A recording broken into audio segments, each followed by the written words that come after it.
Hi friends, welcome back. Let us continue with our most important topics for the prelims examination. Yesterday, I gave one mineral which can come in the UPSC prelims 2024. I promise that if you give a good response, I will come out video part 2.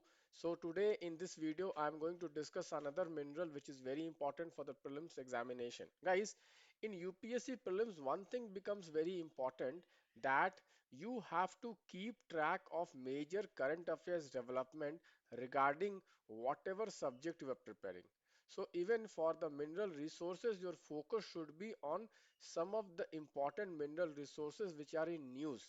So guys, if you see last 2 years, there are two important critical minerals which are in news. Yesterday, I gave you this 30 important mineral list which Government of India has declared as critical mineral. In that, I had told you that there are two more important minerals, which is gallium and germanium, which I'll be talking about in the next video. So why these two minerals, which is gallium and germanium, are important? Let me give you the context.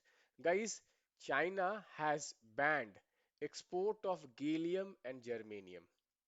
So why is this ban very important? Guys, there is a trade war which is going between America and China, West and China. And this trade war is now taking a shape of a chip war. Both America and China wants to dominate the semiconductor chip industry. Traditionally, China was a laggard, but in the last one decade, China has been growing in this sector very fast. Guys, China has an advantage that it has 60% of the global germanium supply, which is a very important ingredient of semiconductors. So guys, you can see here, China has started restricting export of two materials key to semiconductor industry. Under the new controls, special licenses are needed to export gallium and germanium from the world's second largest economy, which is China. These materials are used to produce chips and have military applications. So guys, you can see here, China is by far the biggest player in the supply chain of gallium and germanium. It produces 80% of the gallium and 60% of germanium. This fact is very, very important. 80% of gallium and 60% of germanium. Now, you can see I have created this Optima card. You can refer this Optima card. Now, what I'm going to do is that I'm going to take these two important minerals, okay, one by one. So, germanium is basically used to produce microprocessors and solar cells.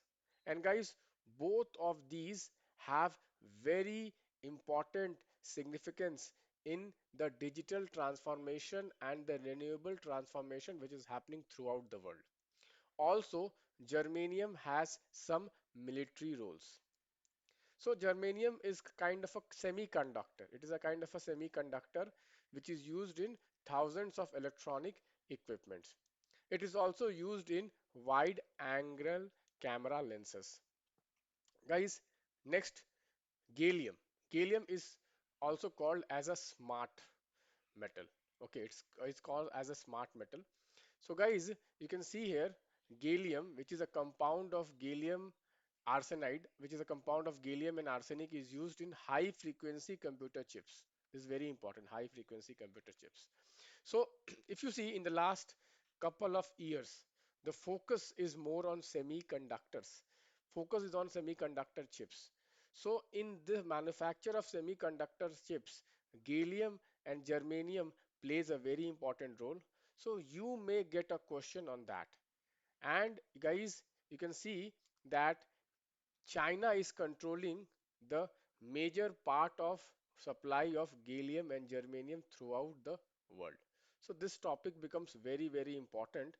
I have a strong feeling that definitely UPSC will give a question on gallium and germanium this year. Go through it, guys.